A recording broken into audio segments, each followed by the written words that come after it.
Yan mga ka-farmers, makikita niyo dyan bas na basag yung dinaanan ng rotavator. Pag tinamaan talaga ng pagulong ng kuliglig natin, talagang mapipisa talaga yung kanyang malalaking lupa na dinaanan ng rotavator. So malapit na matapos, siguro mga hindi nag-isang oras yung pagulong natin. Mag-start tayo ng mga alas 6 siguro ng umaga. Sobrang isang oras ang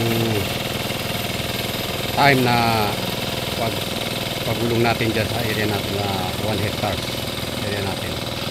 So isang labo na lang, isang pilapil ang kulang. So yan yung kanyang dinaanan. So mga isang beses pa, tapos sabog palay na diretso. So balak natin this week din na makakasabog palay tayo. So ang sistema na ginaya natin yung yan, yung ginawa ng ating kuya, dalawang beses dinaanan ng rotavator.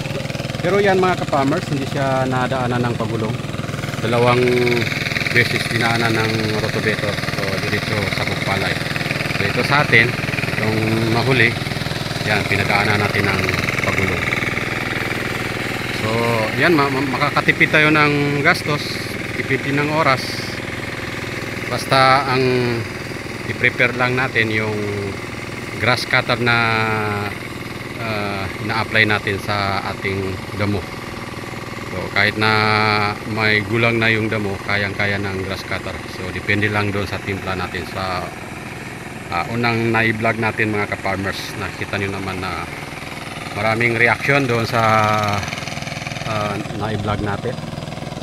Hindi natin nasabi, pero nandoon naman sa thumbnail natin yung ginamit natin.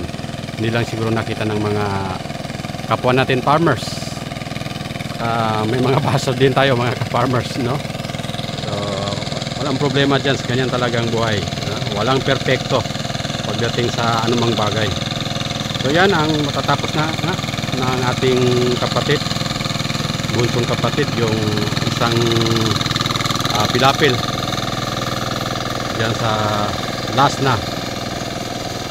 So maya maya yung dyan sa gilid ng pilapil natin mga ka-farmers, padaanan natin ng bao-bao yan, para mapisa masyado yung damo, pati yung makakapal na lupa dyan sa gilid ng ating pilapil. At saka yung pilapil natin, i-sprayan natin yan ng pamantay damo para hindi na tayo magtabas pa dyan.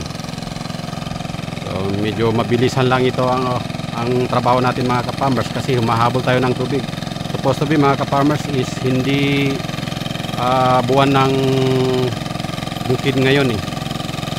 Ganito yung oras ng kung maalala niyo yung mga unang na-vlog natin na pagtanim natin ng pipino dyan banda, ganitong buwan, tag-init. Pero sa pag-asa mga ka-farmers is La Nina. So hindi natin maintindihan yung takbo ng panahon ngayon. Minsan umulan ng malakas, minsan naman aaraw. So bahala na kung may kapal na, kung tayo ay papalarin na makakaani na rin dito sa ating bukid. So yan lang mga ka-farmers, maraming salamat sa patuloy na pag-subscribe, patuloy na pagsubaybay sa ating binablog na dito man sa bukid o sa bundok man. So yan lang. Maraming salamat po. Magandang umaga.